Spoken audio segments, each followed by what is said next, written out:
আমার ক্লাসে তোমাদের প্রত্যেকে স্বাগত জানাচ্ছি। আজকের এই ক্লাসে আমরা মূলত আমাদের অবশিষ্ট যে গুরুত্বপূর্ণ লেনদেনগুলো আছে সেগুলো সলভ করব।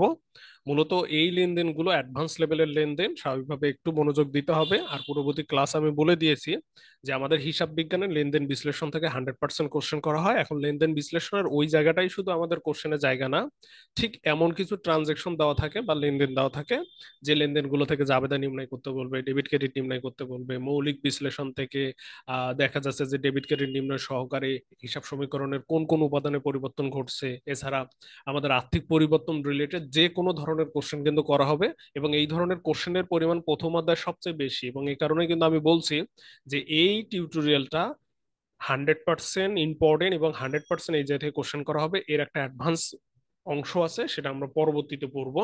তবে এত এত লেনদেনের ভিতরে মাত্র আমরা এই অংশে 42টা লেনদেন আর অপরদিকে পরবর্তীতে জাবেদার 22টা লেনদেন আমরা ব্যাখ্যা বিশ্লেষণ করে পড়ব।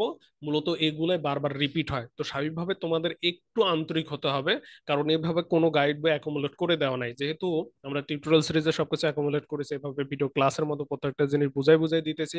তো স্বাভাবিকভাবে আমি ব্যক্তিগতভাবে মনে করি এভাবে যদি তোমরা পড়াশোনা করো তোমাদের পূর্ণাঙ্গ প্রস্তুতি হবে। আর আমি যেভাবে তোমাদের দিক নির্দেশনা দিতেছি সেই দিক নির্দেশনাগুলো সঠিকভাবে ফলো করার চেষ্টা করবা। তাহলে আজকে আমাদের প্রথম যে কোশ্চেন, তা হচ্ছে ধারে বিক্রয় বাবদ প্রাপ্য নোট অবলিক বিলের স্বীকৃতি পাওয়া গেল। অর্থাৎ এই কোশ্চেনটা দেখো কতভাবে মডিফাই হতে পারে। ধারে পণ্য বিক্রি করা হলো, এটা একটা কিন্তু লেনদেন। আবার ধারে বিক্রয় বাবদ প্রাপ্য নোট পাওয়া গেল, এটা কিন্তু একটা লেনদেন। ধারে বিক্রয় বাবদ বিলের স্বীকৃতি পাওয়া গেল, অথবা স্বীকৃতির মাধ্যমে পণ্য বিক্রয়, অথবা ধারে বিক্রয় বাবদ স্বীকৃতি পাওয়া গেল, একই কথা। অর্থাৎ একটা লেনদেন যেটাকে আমি বিভিন্ন ভাবে মডিফাই করে তোমাদের সামনে উপস্থাপন করলাম। তো স্বাভাবিকভাবে প্রত্যেকটা লেনদেন মানে হলো একই কথা। একটু রিপিট করে দেখিও, যেহেতু আমরা সংক্ষেপেই সবকিছু রিপ্রেজেন্ট করতেছি। সেম একই ভাবে পণ্য বিক্রয়ের সঙ্গে যদি এরকম একটা বিষয় জড়িত থাকতে পারে, অবশ্যই পণ্য ক্রয়ের সঙ্গেও রয়েছে। তাহলে ধারে পণ্য বিক্রয়, অথবা বিক্রয় বাবদ পদের পদ বিলের স্বীকৃতি প্রদান করা হলো। তাহলে পণ্য বিক্রয় করার সময় আমরা বিলের মূলত স্বীকৃতি পাই, অথবা আমরা পাই পণ্য বিক্রি করার সময়। আর অপরদিকে পণ্য বিক্রয় ক্রয় করার সময় আমরা মূলত প্রদান করি অথবা দেই। তাহলে এই সেম কোশ্চেনটা ধারে বিক্রয় করা হলো, অথবা বিক্রয় বাবদ পদ বিলের স্বীকৃতি প্রদান করা হলো, অথবা নোটের স্বীকৃতি প্রদান করা হলো, অথবা নর্মালি স্বীকৃতি মাধ্যমে পণ্য ক্রয়। তাহলে স্বীকৃতির মাধ্যমে পণ্য বিক্রয় এমন একটাও লেনদেন হতে পারে, তখন আমরা বিলের স্বীকৃতি পাই। আর স্বীকৃতির মাধ্যমে পণ্য ক্রয়, তখন আমরা বিলের স্বীকৃতি প্রদান করি। তো এখন এই যে বিলের স্বীকৃতির বিষয়টা, অথবা প্রাপ্য নোট, বা এই যে বিল সংশ্লিষ্ট বিষয়গুলা, এগুলোর কনসেপ্ট একটু ক্লিয়ার করার জন্য তোমাদের একটু বেসিকে ফিরে যেতে হবে। তাহলে আমি একটু তোমাদের বেসিক অংশটা আলোচনা করে দেওয়ার পাশাপাশি আমরা যে ট্রানজেকশন দুটা দেখলাম বা করালাম, সেই ট্রানজেকশন গুলাই মূলত আমি এখানে ক্লিয়ার করে দেবো। ওকে, আচ্ছা,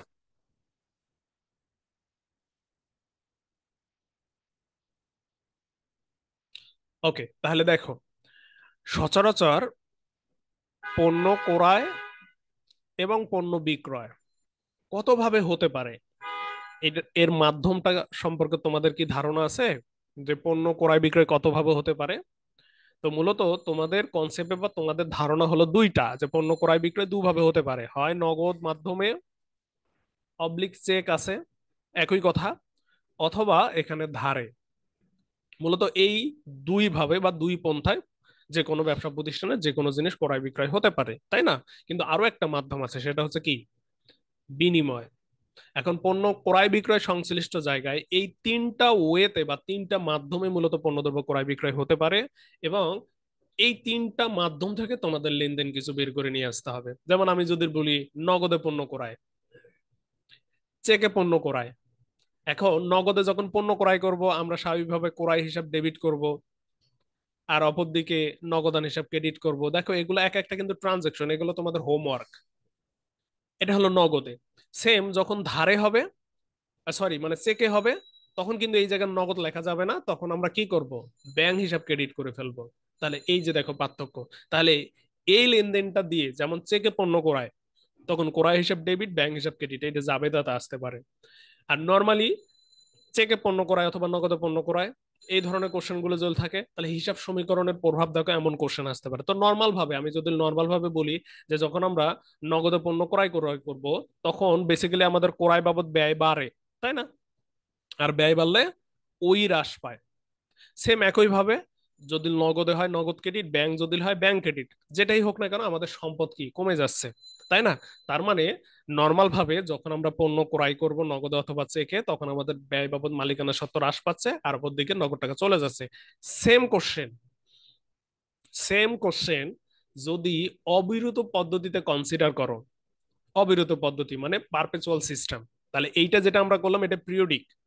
আর এখন যেটা করতে চাচ্ছি বা বলতেছি সেটা হচ্ছে কি পারপেচুয়াল সিস্টেম, মানে অবিরত মজুদ পদ্ধতিতে। আমরা জানি ক্রয় ক্রয় সংশ্লিষ্ট যা আছে সবগুলো মজুদ পণ্য হিসেবে ডেবিট করতে হবে। তার মানে আমরা পণ্য ক্রয় করছি কিন্তু মজুদ পণ্য হিসাবে আমরা ডেবিট করবো। আর নগদে করছি স্বাভাবিকভাবে নগদ অথবা চেকে করলে নগদ অবলিক ব্যাংক এখানে কি হয়ে যাচ্ছে, ক্রেডিট হয়ে যাচ্ছে। এই ট্রানজাকশনে দেখো যে তোমার এখানে মজুদ পণ্য ডেবিট হওয়া মানে সম্পদ বাড়লো, ব্যাংক এখানে ক্রেডিট হওয়া অথবা নগদ ক্রেডিট হওয়া মানে এখানে তোমার সম্পদ কমলো। তাহলে একটাই ট্রানজেকশন দেখো কত ভাবে, আমি জাস্ট একটা জায়গা খুলে বের করে তোমাদের দেখালাম বা পড়ালাম। কারণ কথা হচ্ছে ভাই আসলে কি এভাবে কোশ্চেন আসে? আরে ভাই আলবত, এই কোশ্চেনে তো কয়েকবার রিপিট হয়েছে, স্টিল ঢাকা বিশ্ববিদ্যালয়ে 2 থেকে 3 বার রিপিট করছে, অন্য অন্য বিশ্ববিদ্যালয় তো করেছে। তাহলে সেম একই ভাবে তুমি পণ্য ক্রয়ের সময় পিরিয়ডিক পারপেচুয়ালের এই যে একটা গ্যাঞ্জাম আছে, একই সঙ্গে জাবেদা, একই সঙ্গে হিসাব সমীকরণের প্রভাব, একই সঙ্গে আর্থিক বিবরণী যোগফলে পরিবর্তন, সেম অনুরূপভাবে বিক্রয়ের ক্ষেত্রেও আছে। তুমি নগদে পণ্য বিক্রি করছো অথবা চেকে পণ্য বিক্রি করছো, তো এই জায়গায় তোমরা ভুল করবা। আমি তোমাদের স্পষ্ট বলে দিতেছি কিভাবে তোমরা ভুল করবা। দেখো সচরাচর যখন আমরা পণ্য বিক্রি করি নগদে, তো স্বাভাবিকভাবে নগদান হিসাব ডেবিট, নগদান ডেবিট, আর অপরদিকে আমাদের হলো বিক্রয় ক্রেডিট। কারণ পারপেচুয়াল নিয়মে এখানে বিক্রিত পণ্যের ব্যয়, হ্যাঁ, এই জিনিসগুলো থাকবে। তো আসে না কিন্তু ওই ধরনের বিষয়গুলো আসে না, এতটুকুর মধ্যে থেকে আসে। তাহলে যখন আমরা নগদে পণ্য বিক্রি করবো নগদান হিসাব ডেবিট, বিক্রয় হিসাব ক্রেডিট, এখন এটার ফলে কি ঘটতেছে, এর ফলে আমাদের অ্যাসেট বাড়তেছে আর অপরদিকে আমাদের আয় বাড়ার কারণে মালিকানা সত্ত্ব বাড়তেছে। অর্থাৎ এই লেনদেনের ফলে হিসাব সমীকরণে দুই পাশে পরিবর্তন ঘটছে, অ্যাজ এ রেজাল্ট এটা নিট পরিবর্তন অথবা পরিমাণগত পরিবর্তন ঘটছে। এখন ইন্টারেস্টিং বিষয় হচ্ছে চেকে পণ্য বিক্রয় অথবা পণ্য বিক্রি করে চেক পাওয়া গেল, এই লেনদেনটার হচ্ছে জাবেদা কি হবে? তোমরা সবাই এই জায়গায় নগদ না দিয়ে কি দিবা, ব্যাংক দিবা। ব্যাংক হিসাব তোমরা ডেবিট করবা। চেক বিক্রি করে, সরি মানে পণ্য বিক্রি করে চেক পাওয়া গেল অথবা চেকে পণ্য বিক্রি, তাহলে তোমরা ব্যাংক ডেবিট দিবা, বিক্রয় ক্রেডিট দিবা। এই জিনিসটাই ভুল, এই জাবেদাটা ভুল। ঠিক আছে, যদিও হিসাব সমীকরণের প্রভাব একই কারণ সম্পদ বাড়তেছে, কিন্তু বাস্তবতায় এখানে চেক পাওয়ার ক্ষেত্রে যতক্ষণ পর্যন্ত না দাগ কাটা চেকের কথা বলছে, দাগ কাটা চেক, ততক্ষণ পর্যন্ত না পণ্য বিক্রি করে অথবা কোনো না কোনো ভাবে যদি তুমি চেক পাও, সেই চেক হিসাবটাকে কখনোই ব্যাংক হিসাবে ডেবিট করবা না। হ্যাঁ করবা কখন, যখন সঙ্গে সঙ্গে চেকটা ব্যাংকে জমা দিবা, তাহলে চেক পাওয়া গেল সঙ্গে সঙ্গে ব্যাংকে জমা দেওয়া হলো, তখন ব্যাংক হিসাব আমরা ডেবিট করবে। এর আগ পর্যন্ত সবসময় নগদান হিসাবকে ডেবিট করতে হবে, যেটা আমরা তোমাদের একাডেমিক লেভেলে এখন ভুল পড়াচ্ছি। এবং এই কনসেপ্ট দিয়ে রাজশাহী বিশ্ববিদ্যালয় 18-19 সেশনে কিন্তু কোশ্চেন করেছিল, এবং তারা কোশ্চেনে ব্যাংক নয় বরঞ্চ নগদান হিসাবকে ডেবিট করে কাটছে। এবং এই সেম জিনিসটা আমরা যখন ব্যাংক সমন্বয় বিবরণী করব, তখন এই জিনিসটার বাস্তব আমি প্রমাণ দেখাবো। অর্থাৎ আমি তোমাদের এতটুকু বলতে চাচ্ছি যে চেকে, চেক পাওয়া, ডাক্কাটা চেক ব্যতীত যে কোনো চেক পালে সেটাকে নগদ ধরে নিতে হয়, এটাই হলো নিয়ম। স্পেশালি তোমরা নগদান বই দেখো, নগদান বইয়ে যদি একটু খেয়াল করো তাহলে বুঝতে পারবা। তো যাই হোক, এটা নিয়ে আরো বিস্তারিত কথা আছে যেটা আমি পরবর্তীতে তোমাদের জানাবো। তবে এতটুকু শুধু বলি যে তোমরা যে কোনো চেক পেলে তাহলে সেটাকে কি দিবা, সেটাকে তোমরা হচ্ছে নগদ হিসাব ডেবিট করবা, যতক্ষণ পর্যন্ত না দাগ কাটার কথা বলা থাকতেছে অথবা সঙ্গে সঙ্গে ব্যাংকে জমা দেওয়ার কথা বলতেছে, তার আগ পর্যন্ত তোমরা ব্যাংক হিসাবকে ডেবিট করবা না, আর বিক্রয় হিসাবকে ক্রেডিট করবা। কেন করবা এর যুক্তি আরো আছে, আমি পরবর্তীতে আরো বলবো। ঠিক আছে, চেকের ক্লাসিফিকেশন আছে, তারপর পরিস্থিতি বিবেচনার বিষয় আছে, কিন্তু আমরা ইনস্ট্যান্ট যেটা বলি বা যেটা শেখাচ্ছি ওইটা ঠিক না, তবে হিসাব সমীকরণের প্রভাব কিন্তু একই। তো এই হলো একটা বিষয়। এবার আসি আমরা হলো পরের অংশটুকুতে একটু। পরে দেখো আমাদের এই ক্রয় বিক্রয় ধারে হতে পারে। ঠিক আছে, আমাদের ক্রয় বিক্রয় কিভাবে হতে পারে, ধারে হতে পারে। এখন ধারে এই যে পণ্য ক্রয় বিক্রয়, এইটা আবার কয় ভাবে হতে পারে? এইটা মূলত আবার দুভাবে হতে পারে। এখন দুভাবে কি কি? দেখো যখন আমাদের চেনা পরিচিত থাকে, যখন আমরা পণ্য ধারে ক্রয় করি, আচ্ছা দেবনি দোষ, অমুক দিনে তোরে আমি দিয়ে দিব নি টাকাটা, অথবা ভাই অমুক দিনে টাকাটা দেবো, আচ্ছা ঠিক আছে দিও, নিয়ে যাও, তুমি তো বারবার আসতেছো, সেটাকে বলা হচ্ছে কি মৌখিক চুক্তির মাধ্যমে পণ্য ক্রয় বিক্রয়। আর একটা হলো তোমার আমি চিনি না অথবা তুমি ছেঁচড়ামো করো, টাকা পয়সা দাও না, তাহলে তখন আমি বলি না তুমি কবে টাকা দিবা তার কথা বলে যাও, লিখে দিয়ে যাও। তাহলে এইখানে একটা বিষয় খেয়াল করো যে পণ্যদ্রব্য ক্রয় বিক্রয় হতে পারে ধারে দুভাবে, মৌখিক চুক্তির মাধ্যমে আর হচ্ছে লিখিত চুক্তির মাধ্যমে। মৌখিক যখন চুক্তির কথাটা থাকবে ভাই দিয়ে দিব নি, যেমন তুমি যখন পণ্য বিক্রি করলা ভাই দিব, তার মানে কি ভবিষ্যতে তার কাছে টাকা পাবা, সেটাই হচ্ছে কি প্রাপ্য হিসাব অথবা বিবিধ দেনাদার হিসাব। ঠিক এই জায়গায় যদি তুমি বলো যে না তোমার কথা আমি বিশ্বাস করি না, তুমি তো টাকা পয়সা দাও না, তুমি লিখিত স্বীকৃতি দিয়ে যাও, তাহলে স্বীকৃতি যখন আমরা পাবো সেটাকে আমরা প্রাপ্য বিল কথাটা লিখবো, প্রাপ্য বিল হিসাব লিখবো। তাহলে আধুনিক নিয়মে প্রাপ্য বিল, আর সনাতন নিয়মে এই জায়গায় আমরা কি করি সচরাচর নোট কথাটা লিখি। ঠিক আছে, তাহলে প্রাপ্য বিল অথবা নোটের মাধ্যমে পণ্য বিক্রয় অথবা ক্রয়ের যে বিষয়টা আছে ওটাকে আমরা লিখিত চুক্তি বলি, ওটাকে আমরা বিলের স্বীকৃতি নরমালি স্বীকৃতি মাধ্যমে পণ্য ক্রয় বিক্রয় বলি। তাহলে যখন আমরা পণ্য বিক্রি করব তখন মূলত আমরা যেহেতু স্বীকৃতি পাই, অ্যাজ এ রেজাল্ট প্রাপ্য বিল অথবা প্রাপ্য নোট হিসাব ডেবিট করব। সেম একইভাবে যখন আমরা পণ্য ক্রয় করব, সেম একইভাবে ভাই টাকা দেবনি, তাহলে ওইটাই হয়ে যাবে কি পদেয় হিসাব মৌখিক চুক্তি। কিন্তু সেই লোক বললো না ভাই তুমি লিখিত সত্য দিয়ে যাও অথবা লিখিতভাবে দিয়ে যাও, আচ্ছা ভাই ঠিক আছে, তাহলে তখন ওই জিনিসটা হয়ে যাবে হলো পদেয় বিল অবলিক নোট হিসাব। তাহলে তুমি যখন পণ্য ক্রয় করবা এবং মানুষকে স্বীকৃতি দিয়ে আসবা সেটাকে আমরা পৌঁছে বিল অথবা নোট হিসাবকে ক্রেডিট করে ফেলবো। এখন আমি যদি তোমাদের বলি এই জায়গা থেকে তুমি এখন জাবেদা তৈরি করো, অনেকগুলো জাবেদা করা যাবে দেখছো, দুইটা লেনদেন দিয়ে প্রায় 1 ঘন্টার উপরে বা তারও বেশি সময় নিয়ে এই ক্লাসগুলো করানো যাবে। কিন্তু যদিও আমরা এত দূর করাবো না, যার শুধু আমি তোমাদের দিক নির্দেশনা দিতেছি যে এই জায়গার ভিতরে এই বিষয়গুলো আছে এবং এই বিষয়গুলো থেকে এভাবে কোশ্চেন করে, এবং হ্যাঁ এই জায়গাগুলো থেকে প্রচুর কোশ্চেন আছে, বিগত সালের কোশ্চেন গুলো যখন সলভ করো তখন পাবা। তাহলে আমাদের কোশ্চেনে বলছে পণ্য বিক্রি করে বিলের স্বীকৃতি পাওয়া গেল, তাহলে যখন পণ্য বিক্রি করবে বিলের স্বীকৃতি পাবে তখন প্রাপ্য বিল হিসাব আমরা ডেবিট করব,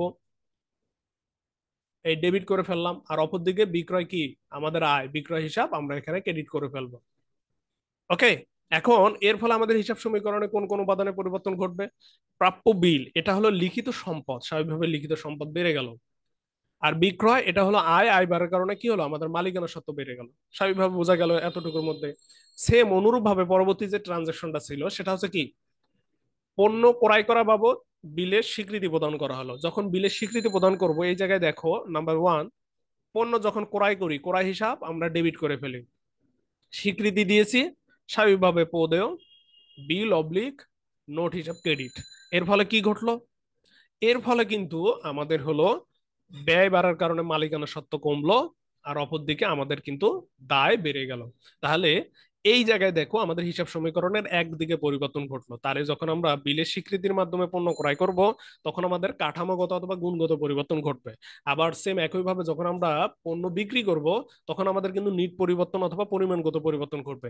এবং এই যে এই জায়গাটা আছে না, এই জায়গাটাতে আবার আরেকটা কাহিনী আছে, সেটা কোনটা জানো?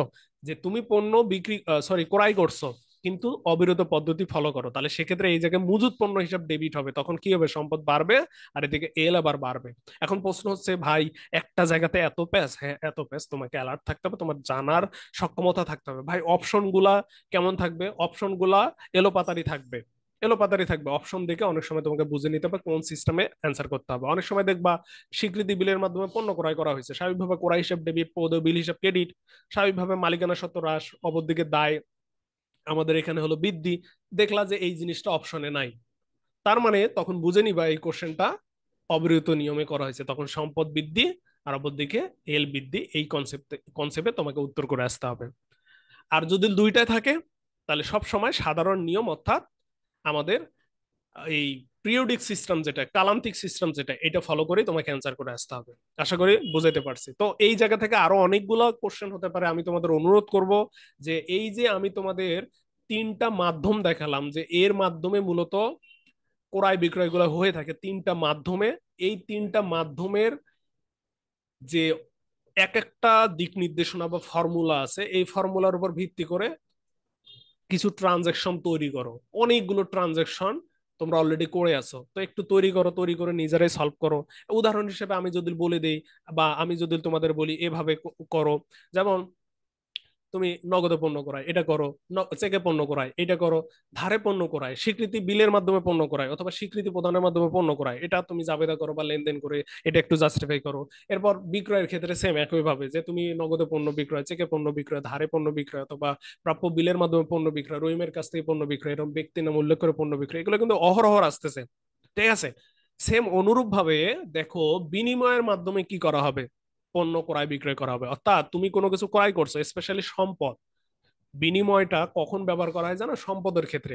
তুমি কোনো সম্পদ ক্রয় করছো, পড়ছো না যে আসবাবপত্র ক্রয় করছো 50,000 টাকা, এর কারণে তুমি কি করছো, তোমার শেয়ার ইস্যু করছো, অর্থাৎ শেয়ার দিছো, শেয়ারের মালিকানা দিছো প্রতিষ্ঠানের, অথবা তুমি বন্ড ইস্যু করছো, বন্ড দিয়ে দিয়েছো, এগুলো পড়ছো না? তাহলে এইটাও একটা জাবেদা, এটা আর্থিক অবস্থার মানে যৌথ মূলধনী কোম্পানি আছে না, ওই অংশের সঙ্গে সম্পর্কিত। তাহলে স্বাভাবিকভাবে এই যে বিনিময়ের মাধ্যমে পণ্য ক্রয় বিক্রয় হতে পারে অথবা নর্মালি যে কোনো জিনিস ক্রয় বিক্রয় হতে পারে, এইটারও তোমরা লেনদেন গুলো খুঁজে বের করো, বের করে ওইটা জাবেদা করো। আমি তো বলেই দিলাম যে পণ্য আসবাবপত্র ক্রয় করে শেয়ার ইস্যু করা হলো, তাহলে আসবাবপত্র হিসেবে ডেবিট, আসবাবপত্র ডেবিট, আর অপরদিকে শেয়ার মূলধন হিসাব, যেহেতু শেয়ার ইস্যু করছো, শেয়ার মূলধন হিসাব ক্রেডিট। তাহলে এর ফলে কি হলো, আমাদের সম্পদ বেড়ে গেল, আর অপরদিকে আমাদের কি ওই বৃদ্ধি পেল। সেম অনুরূপ ভাবে আসবাবপত্র ক্রয় করে বন্ড ইস্যু করা হলো, তাহলে ওখানে আমরা লিখবো বন্ড হিসাব অথবা ঋণ মূলধন হিসাব ক্রেডিট। তখন সেটা আমাদের কি হবে, সম্পদ বেড়ে যাবে, আর অপরদিকে তখন আমাদের দায় বেড়ে যাবে। তাহলে এখান থেকে আমি তোমাদের বারবার বলতেছি যে একটা ছোট্ট জায়গা যেটা নিয়ে আমি অনেকক্ষণ কথা বলতে পারবো এবং এখান থেকে হাজার হাজার কোশ্চেন তৈরি করে দিতে পারবো, হাজার হাজার কোশ্চেন হবে, হাজার হাজার। তো এভাবেই স্যাররা মূলত মডিফাই করে কোশ্চেন করতে পারে। এখন এইটা তো আমরা নর্মালি যে আলোচনা করলাম পণ্য ক্রয় নিয়ে, স্বাভাবিকভাবে এই জিনিসটা পণ্য বিক্রয়ে বিক্রয়, সরি, পণ্য বিক্রয়ের ক্ষেত্রে তো হতে পারে, এটা তো বললাম। এখন পণ্য ক্রয় বিক্রয় ব্যতীত আরো তো জিনিস আমরা ক্রয় বিক্রয় করি, সেটা হলো সম্পদ। তো স্বাভাবিকভাবে আমরা সম্পদ ক্রয় করলাম নগদে, চেকে, আমরা সম্পদ ক্রয় করলাম ধারে অথবা স্বীকৃতি বিলের মাধ্যমে সম্পদ ক্রয় করছি। সেম অনুরূপ ভাবে বিনিময়ের মাধ্যমে আমরা সম্পদ ক্রয় করছি, আমরা পণ্য বিক্রি, সরি, সম্পদ বিক্রি করছি নগদে, চেকে। এরপর দেখো ধারে আমরা সম্পদ বিক্রি করছি, সেটা স্বীকৃতি বিলের মাধ্যমে নর্মাল ভাবে আমরা হচ্ছে বিনিময়ের মাধ্যমে পণ্য বিক্রি মানে সম্পদ বিক্রি করছি, কোন একটা সম্পদ বিক্রি করছি, আমরা টাকা বাবদ হচ্ছে শেয়ার নিয়ে নিছি। এই যে এই বিষয়গুলো কিন্তু ঘটতে পারে। অর্থাৎ এখানে দেখো পণ্য দ্রব্য সম্পদ ক্রয় বিক্রয় রিলেটেড কয়েকটা ট্রানজাকশন আছে, বিশ্বাস করো এই জায়গাগুলো থেকে বারবার কোশ্চেন আসে, আমরা যখন অ্যাডভান্স লেভেলে বিস্তারিত পড়াশোনা করে এভাবেই করাই। তো আশা করব এই জায়গাটাতে আমি তোমাদের যে দিক নির্দেশনা দেওয়ার চেষ্টা করছি সেটা তোমরা ভালোভাবে উপলব্ধি করার চেষ্টা করবা। তাহলে আমাদের দুইটা ট্রানজেকশনের জাবেদা কি হচ্ছে, আমি আবারও একটু মনে করাই দেই যে যখন আমরা স্বীকৃতি বিলের মাধ্যমে পণ্য বিক্রি করব, আমাদের বিক্রয় বাবদ আয় বাড়বে, বিক্রয় এখানে হলো ক্রেডিট, আর অপরদিকে আমাদের প্রাপ্য বিল হিসাব আমাদের হলো ডেবিট, সম্পদ বাড়লো আর অপরদিকে আমাদের ওই বেড়ে গেল। সেম অনুরূপ ভাবে এখানে আমাদের ক্রয় ডেবিট, অ্যাজ এ রেজাল্ট আমাদের ওই হ্রাস, আর অপরদিকে আমাদের এখানে কি পদেয় বিল হিসাব, অর্থাৎ আমাদের এল বৃদ্ধি। ঠিক আছে, আচ্ছা। এবার আসো 32 নম্বর কোশ্চেনটা, 33 নম্বর কোশ্চেনে প্রাপ্য বিল বা নোটের স্বীকৃতি পাওয়া গেল, এখানেও স্বীকৃতি পাওয়া গেল, এখানেও স্বীকৃতি পাওয়া গেল, এই দুইটা কি একই? না, এইটা হলো একটা ঘটনা, এইটা হলো আর একটা ঘটনা। তাহলে পণ্য যখন আমরা বিক্রি করি এবং সঙ্গে সঙ্গে যখন স্বীকৃতি পাই তখন বিক্রয় হয়, মানে আয় বাড়ে, এ কারণে আমরা ক্রেডিট করি। অপরদিকে প্রাপ্য বিল হিসাব আমরা হলো ডেবিট করে দেই। কিন্তু এইখানে যে বিলের স্বীকৃতি পাওয়া গেল, এখানে কিন্তু পণ্য ক্রয় বিক্রয়ের কথা বলেনি, নর্মাল ভাবে বলছে বিলের স্বীকৃতি পাওয়া গেল। এইটা মূলত কি, এইটা মূলত আর একটা ঘটনা। কেমন ঘটনা, ওই জিনিসটা একটু ক্লিয়ার করে দেই। দেখো এগুলো এভাবে ভেঙে ভেঙে কেউ বলবে না, এবং এগুলো যখন কোশ্চেন আসে তোমরা উত্তর থাকে সেগুলো ভুল করে আসো। দেখো যখন আমরা ধারে পণ্য বিক্রি করি তখন আমরা কি লিখি, প্রাপ্য হিসাব ডেবিট লিখি, তাই না? প্রাপ্য হিসাব ডেবিট করে ফেলি, আর অপরদিকে বিক্রয় হিসাব, বিক্রয় হিসাব আমরা ক্রেডিট করে ফেলি। ঠিক আছে, এখন এই প্রাপ্য হিসাব যে কিনা আমাদের টাকাটা যথাসময়ে দিতেছে না, তো তাকে গিয়ে বললাম এই তুমি টাকা দাও, সে বলতেছে ভাই অমুক দিনে দেবো না, ভাই তুমি এর আগে ডেট চেঞ্জ করছো, ডেট মিস করছো, তুমি লিখিত স্বীকৃতি দাও। এইটা হলো সেইটা। তাহলে একটা ঘটনা ধারে পণ্য বিক্রি করা হয়েছে, দ্বিতীয় ঘটনায় এসে ওর কাছ থেকে স্বীকৃতি নেওয়া হয়েছে, এটা হলো সেই স্বীকৃতি। তাহলে যখন আমরা আমাদের মৌখিক সম্পদ অর্থাৎ মৌখিক চুক্তিকে লিখিত চুক্তিতে কনভার্ট করি, তখন আমাদের এখানে কি হয়ে যাবে, প্রাপ্য বিল, অর্থাৎ প্রাপ্য বিল ডেবিট হয়ে যাবে। আর অপরদিকে প্রাপ্য যে হিসাব সেইটা মূলত ক্রেডিট হয়ে যাবে। তাহলে যখন আমরা নর্মাল ভাবে প্রাপ্য বিলের স্বীকৃতি নেই, পণ্য বিক্রি করছি, ঠিক আছে, সেটা আগে আগে বিক্রি করছি, যদি তখনই আমরা স্বীকৃতি নিতাম তাহলে সরাসরি তো প্রাপ্য বিল বা প্রাপ্য নোট কথাটা লিখতাম, এরপর বিক্রয় লিখতাম। কিন্তু না, এটা নর্মাল ভাবে মৌখিক ভাবে হচ্ছে পণ্য বিক্রি হয়েছে, এরপর আমরা স্বীকৃতি নিয়েছি, এটাকেই বলা হচ্ছে পরবর্তীতে যে প্রাপ্য বিল অথবা নোটের স্বীকৃতি পাওয়া গেল। তখন আমাদের প্রাপ্য বিল বাবদ হচ্ছে লিখিত সম্পদ আবার বেড়ে যাবে, আর অপরদিকে আমাদের মৌখিক যে সম্পদ প্রাপ্য হিসাব সেটা কমে যাবে। অর্থাৎ এই লেনদেনের ফলে দেখো আমাদের শুধু সম্পদ হ্রাস বৃদ্ধি পাচ্ছে, অর্থাৎ কাঠামোগত পরিবর্তন ঘটতেছে। এখন এই চুক্তি আবার যদি প্রত্যাখ্যাত হয়, 33 নম্বর কোশ্চেনটা, যে বিলের স্বীকৃতি যেটা পাওয়া গেছে সেটা প্রত্যাখ্যাত হয়ে গেছে, মানে তুমি বলছো যে ভাই 3 মাসের মধ্যে টাকাটা আমি পরিশোধ করব, তোমার কাছ থেকে টাকা পাই, তুমি বলছো 3 মাসের মধ্যে পরিশোধ করবো না, ভাই আমি মানি না, তুমি লিখিত দাও।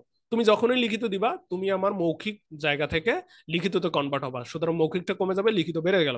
এখন 3 মাসের মধ্যেও তুমি টাকা দিলা না, তার মানে কি আমি কি টাকাটা ছেড়ে দেবো না, আবার গিয়ে তোমার তো ভাই মিয়া তুমি না টাকা দিতেছো তো টাকা দাওনি, দাও। কিন্তু তোমার যে সত্য বিলের কিন্তু একটা মেয়াদ থাকে, সেটা হলো কি 3 মাস, 1 থেকে মূলত হচ্ছে 6 মাস একটা মেয়াদ থাকে। তো স্বাভাবিকভাবে তুমি 3 মাসের মধ্যে দিতে চাইছো, টাকাটা দিল না, মানে দিলা না, তার মানে কি এই বিলের মেয়াদ কিন্তু শেষ। তো যখন প্রাপ্য বিল প্রত্যাখ্যাত হয়, তখন ওই লিখিত সম্পদ বা লিখিত যে বিলের যে মেয়াদ সেটা কমে যাওয়ায় ওই সম্পদটা কমে যায়। আর তার কাছ থেকে যেহেতু টাকাটা আদায় করতে পারেনি, স্বাভাবিকভাবে মৌখিক প্রাপ্যর মধ্যে ওই জিনিসটা চলে যায়, এ কারণে পুনরায় আবার ডেবিট, অর্থাৎ ওই সেম জিনিস বাড়তেছে এবং কমতেছে। বোঝা গেল? তাহলে এই ট্রানজেকশন গুলো দেখো কতটা অ্যাডভান্স লেভেলের, কতটা অ্যাডভান্স লেভেলের। প্রত্যেকটা জায়গা সম্পর্কে সঠিক ধারণা যদি না থাকে, তোমরা এগুলো সঠিক অ্যান্সার করে আসতে পারবে না। তাহলে নর্মাল ভাবে যখন পণ্য বিক্রয়ের সঙ্গে সঙ্গে আমরা স্বীকৃতি পাবো, তখন একদম সরাসরি প্রাপ্য বিল হিসাব ডেবিট, বিক্রয় হিসাব ক্রেডিট। আর যখন আমরা পণ্য ধারে বিক্রি করবো, প্রাপ্য হিসাব ডেবিট, বিক্রয় হিসাব ক্রেডিট। এখন ওই প্রাপ্য হিসাবের কাছ থেকে যখন আমরা স্বীকৃতি পাবো, তখন আমাদের প্রাপ্য বিল ডেবিট আর প্রাপ্য হিসাব ক্রেডিট। আবার ওই বিল যখন প্রত্যাখ্যাত হয়ে যাবে, আবার ওই প্রাপ্য হিসাব ডেবিট হয়ে যাবে, প্রাপ্য বিল হিসাব ক্রেডিট হয়ে যাবে। সেম একই নিয়ম আমাদের ক্রয়ের ক্ষেত্রে। তো আশা করবো এই দুইটা তোমরা পারবা। এবার আমরা আসি 5,000 টাকার প্রাপ্য বিল অথবা নোট ব্যাংকে বাট্টা করা হলো 4,800 টাকায়। মানে বিষয়টা হলো এমন যে ওই যে আমি বললাম না যে 3 মাসের মধ্যে তুমি টাকাটা পরিশোধ করবা, মনে করো 3 মাস হয়নি, তার আগে তোমার টাকার প্রয়োজন। এখন যার কাছ থেকে আমরা টাকা পাই সে তো বলছে 3 মাস আগে দিতে পারবে না, এখন উপায়, এখন এই উপায় এইটা মূলত একটা স্বল্প মেয়াদী অর্থ সংস্থানের একটা উৎস অথবা মাধ্যম। একটা ব্যবসা প্রতিষ্ঠানের যখন 1 বছর বা কম সময়ের জন্য টাকার প্রয়োজন পড়ে, তখন ওই ব্যবসা প্রতিষ্ঠানটা শর্ট টার্ম ফাইন্যান্সিং করে, মানে স্বল্প মেয়াদী অর্থায়ন করে। এই অর্থায়ন করার অনেক কটা মাধ্যমের মধ্যে এই প্রাপ্য বিলের বাট্টাকরণ এইটা একটা। অর্থাৎ তুমি তো 3 মাস পর টাকাটা দিবা, এখন তো 3 মাস হয়নি, মনে করো 2 মাস হয়েছে, তাহলে আমার 1 মাস আগে টাকাটা দরকার। এখন তুমি তো দিতে পারবা না, তাহলে সেক্ষেত্রে আমি কোথায় যাবো জানো, ব্যাংকের কাছে যাবো, ব্যাংকের কাছে যাবো। ব্যাংক ব্যাংক কি করবে, এই জিনিসটা দেখবে, চেক আউট করবে, ওয়াও ঠিক আছে ভালো আছে। তখন ব্যাংক কি করবে জানো, এই 5,000 টাকা প্রাপ্য বিলটা সে নিবে, নিয়ে কিছু টাকা কমে, কারণ সে কিন্তু তোমার কাছ থেকে 5,000 টাকা আদায় করবে, বা 5,000-এর বেশি তো তুমি দিবা না। প্রাপ্য বিলের মূল্য কিন্তু 5,000 টাকা, স্বাভাবিকভাবে তোমার কাছ থেকে ব্যাংক 5,000 টাকা কিন্তু আদায় করবে। তো স্বাভাবিকভাবে ব্যাংক এই 5,000 টাকার কম টাকা তোমাকে পরিশোধ করবে, যেহেতু তুমি 1 মাস আগে টাকাটা চাচ্ছ। তাহলে যখন প্রাপ্য বিল তুমি ব্যাংকে ভাঙাবা, ব্যাংক তোমাকে টাকা দিবে, তখন তোমার কি হবে, নগদান হিসেব ডেবিট, যদি সরাসরি তোমার হাতে ক্যাশ দেয়। আর যদি ব্যাংক অ্যাকাউন্টে টাকা দেয়, তখন ব্যাংক হিসাব কি ডেবিট হয়ে যাচ্ছে। এখন তুমি নগদ টাকা পাইছো কত, 4,800 টাকা, কিন্তু বিলটা কত টাকা ছিল, 5,000 টাকা ছিল। ওই বিলটা তুমি ব্যাংকের নিকট জমা দিলা, ওই বিলের কিন্তু হিসাব শেষ, যেহেতু তুমি 1 মাস আগে টাকাটা নিলা। এ কারণে এখানে তোমার হিসাব থেকে প্রাপ্য বিল এখানে ক্রেডিট হয়ে যাবে 5,000 টাকা, আর তুমি নগদ পাইলা 4,800 টাকা। আর এখানে যে 200 টাকা তুমি কম পাইলা অথবা ছাড় দিলা, এটাই মূলত ব্যাংকের লাভ। আর এটা তোমার জন্য কি প্রদত্ত বার্তা, ডেবিট। বোঝা গেল? অর্থাৎ প্রাপ্য বিল তুমি যদি বাট্টা করো ব্যাংকের নিকট, স্বাভাবিকভাবে ব্যাংক যদি তোমার ব্যাংক হিসেবে টাকা দেয় তাহলে তোমার ব্যাংক হিসাব ডেবিট হয়ে যাবে, তুমি যে টাকাটা ছাড় দিবা বা কম নিবা সেটা হলো তোমার ব্যয়, এই কারণে প্রদত্ত বাট্টা হলো এখানে ডেবিট। আর অপরদিকে তোমার প্রাপ্য হিসাবের কাছ থেকে টাকা পাওয়ার কথা ছিল 5,000, স্বাভাবিকভাবে ওই টাকাটা কি হয়ে যাচ্ছে, ওই টাকাটাই মূলত ব্যাংক আদায় করে নেবে, তো স্বাভাবিকভাবে ওই প্রাপ্য বিলটা ক্রেডিট করে ফেলতে হবে। তো এই হলো মূলত এই কোশ্চেনের জাবেদা। স্বাভাবিকভাবে এইটার ফলে আমাদের হিসাব সমীকরণের কোন কোন উপাদানের পরিবর্তন ঘটবে, আমাদের এ হ্রাস পাবে, এইদিকে ব্যয় বৃদ্ধি পাওয়ার, সরি, হ্যাঁ, ব্যয় বৃদ্ধি পাওয়ার কারণে আমাদের মালিকানা সত্ত্ব হ্রাস পাবে, আর ওইদিকে আমাদের সম্পদ বৃদ্ধি পাবে যেহেতু নগদ টাকা আসলো। বোঝা গেল? তো এগুলো দেখো অ্যাডভান্স লেভেলের কোশ্চেন। আমরা পরবর্তী যে ট্রানজেকশন গুলো আছে, অলরেডি সময় অনেকটা হয়ে গেছে, আমরা পরবর্তী ট্রানজেকশন গুলো পরবর্তী ক্লাসে সলভ করবো, স্বাভাবিকভাবে সেই ক্লাসে সর্বোচ্চ মনোযোগ দিবা এমনটা আশা করতেছি। সবাই ভালো থাকবা, সুস্থ থাকবা, আল্লাহ হাফেজ।